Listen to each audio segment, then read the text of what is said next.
Kite flying competition Monty versus Chinki. આજે મકર સંક્રાંતિ હતી અને ગટ્ટુ અને ચિંકી જલ્દી તૈયાર થઈ ગયા હતા। મમ્મી પપ્પા ગટ્ટુ અને ચિંકી બધાએ યલો કલરના કપડાં પહેર્યા હતા। મમ્મી પપ્પા ચલો જલ્દી સોસાયટીમાં પતંગ ઉડાવવા જઈએ। હા ચિંકી, હું તો બહુ એક્સાઇટેડ છું બધાની સાથે મકર સંક્રાંતિ સેલિબ્રેટ કરવા માટે। અને આ વખતે આપણા બધા મિત્રોની સાથે શિવા અને કીર્તિ દીદી પણ હશે। હા અને બિંગોની પણ આપણા સાથે પહેલી મકર સંક્રાંતિ છે। હા બાળકો, ચાલો જઈએ। હા, પહેલા આવો સાથે પૂજા કરી લઈએ। બધા લોકો સાથે મંદિરની સામે જાય છે। વિષ્ણુ ભગવાન અને સૂર્યદેવની પૂજા કરે છે। મમ્મી ભગવાનજીને તલ, ગોળ અને ચોખા અર્પણ કરે છે। આલો બાળકો, પ્રસાદ તલ ગોળના લાડુ ખાઓ। Happy Makar Sankranti. Thank you, તમને પણ હેપી મકર સંક્રાંતિ। મમ્મીનો બનાવેલો યમી પ્રસાદ ખાઈને બધા નીચે જાય છે। સોસાયટી ગ્રાઉન્ડમાં ઘણી ચહેલ પહેલ હતી। બધી બાજુ કાઇટ્સના સ્ટોલ લાગેલા હતા અને લોકો કાઇટ્સ ખરીદતા હતા। આકાશમાં પણ ઘણા રંગબેરંગી પતંગો ઉડતા હતા। વાવ, આજે તો બહુ મજા આવવાની છે, કેમ નહીં બિંગો? અરે બિંગો, આ રામથી ત્યાં જ ગટ્ટુ ચિંકીના ફ્રેન્ડ્સ હરી, ગુડ્ડી અને બંટી ત્યાં આવે છે। એમની સાથે મોન્ટી પણ હતો। હેપી મકર સંક્રાંતિ ગટ્ટુ અને ચિંકી।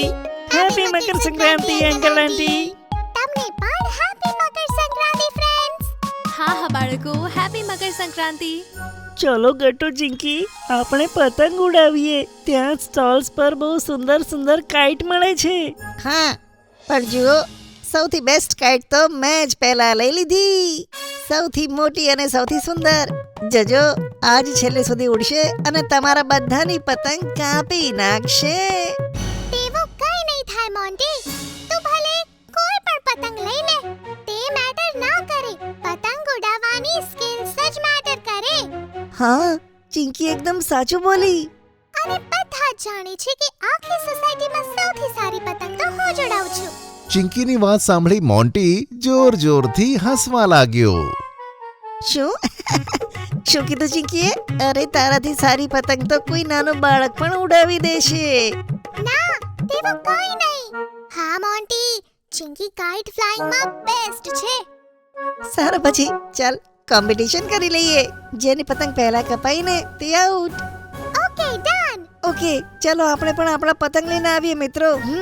ઓકે। બિંગો પણ બધાની પાછળ જાય છે। બધા લોકો પોતપોતાની પસંદની કાઇટ્સ લઈ લે છે। ચાલો તો સ્ટાર્ટ કરીએ। પણ ચિંકી જુએ છે કે મોન્ટીએ પહેલાથી જ પોતાની પતંગ હવામાં ઉડાવી દીધી છે। ઓય મોન્ટી, આ ચીટિંગ છે। તે પહેલા પતંગ ચગાવવાનું કેમ ચાલુ કરી દીધું? આમાં કોઈ ચીટિંગ નથી ચિંકી। અને વાતો ઓછી કર અને કોમ્પિટિશન સ્ટાર્ટ કર, નહીં તો તારી પતંગ જમીન પર જ રહી જશે। આ સાંભળી ચિંકીને પણ ટેન્શન થવા લાગી અને તે જલ્દીથી પોતાની પતંગ હવામાં ઉડાવીને ઢીલ આપે છે અને જોતામાં તેની પતંગ હવામાં ઉપર ઉડવા લાગે છે। વાહ ચિંકી, વેરી ગુડ। ગટ્ટુએ ચિંકીને સપોર્ટ કરવા માટે તેની ફિરકી પાછળથી પકડી રાખી હતી। હમણાં જોજે મોન્ટી, હમણાં તારી પતંગથી મારી પતંગ એમ ઉપર લઈ જાઉં છું। હા, જોઈએ। ચિંકી પતંગને વધુ ઢીલ આપે છે અને પતંગ હવામાં વધુ ઉપર ઉડે છે, બીજી ઘણી બધી પતંગો સાથે। આ જોઈને બીજા બધા બાળકો ખૂબ જ ખુશ થાય છે અને બધા તે બંને જણાને ચીયરઅપ કરવા લાગે છે। યે! ચિંકી, તું તો થોડા જ સેકન્ડ્સમાં બધાથી ઉપર પહોંચી ગઈ। યસ! પણ હવે વધુ વાર નહીં, હું તારી પતંગ હમણાં કાપી દઉં છું ચિંકી। ના, મોન્ટી તેની પતંગને આકાશમાં ઉપર લઈ જાય છે। આ જોઈને ચિંકી પણ તેની પતંગ ઉપર લઈ જાય છે। આલે। એવામાં ત્યાં કીર્તિ દીદી અને શિવા ત્યાં આવે છે। ಗಟ್ಟು ಹಿಂಗ ಎನ್ನ ನಡಗದೆ વેલકમ શિવા. અહીં ચિંકી અને મોન્ટી એકબીજાની સાથે કાઇટ ફ્લાઇંગ કોમ્પિટિશન કરે છે. Oh, kite flying competition. Very interesting. Kirti દીદી અને શિવા મોન્ટી અને ચિંકીને પતંગ ઉડાવતા જુએ છે. મોન્ટી ચિંકીનો પતંગ કાપવાનો પ્રયત્ન કરે છે.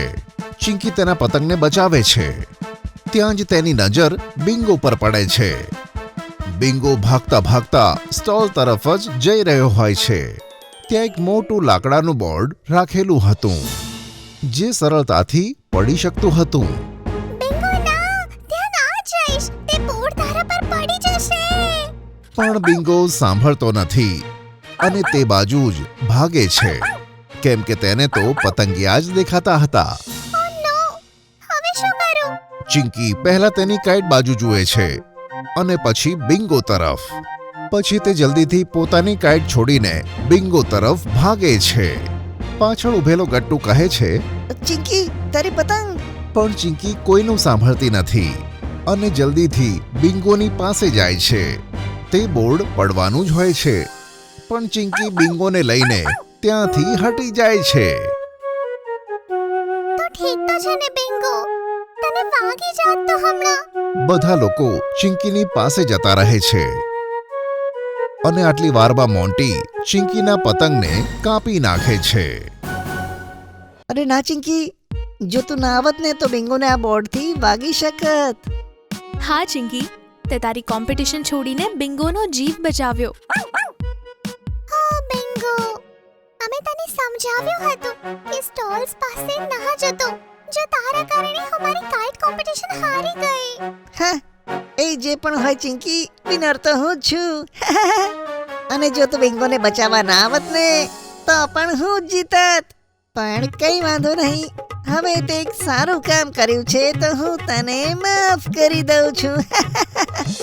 મોન્ટીની વાત પર સોસાયટીના બધા લોકો હસવા લાગે છે. એવામાં પપ્પા કહે છે, બાળકો, ચિંકીએ તેની કોમ્પિટિશન છોડીને બિંગોનો જીવ બચાવ્યો. આનાથી આપણને એક ઇમ્પોર્ટન્ટ લેસન મળે છે કે મકર સંક્રાંતિ ફક્ત કાઇટ ઉડાવવાનો ફેસ્ટિવલ નથી પણ સાથે આપણી સારી વેલ્યુઝ પણ સેલિબ્રેટ કરવાનો ફેસ્ટિવલ છે. આજના દિવસે આપણે એકબીજાની કેર કરવી જોઈએ. ત્યારે જ આપણે કોઈ પણ ફેસ્ટિવલ એક સાથે મનાવી શકીશું. હા, એકદમ સાચું કહ્યું પપ્પાએ. તો ચાલો હવે બધા સાથે મળીને કાઇટ્સ ઉડાવીએ. ચલ મોન્ટી, આ વખતે તો અમે તારી પતંગ કાપી નાખીશું. ઓકે ગટ્ટુ, જોઈએ. સોસાયટીના બધા લોકો પોતપોતાની કાઇટ્સ હવામાં ઉડાવી દે છે અને મજાથી મકર સંક્રાંતિ સેલિબ્રેટ કરે છે.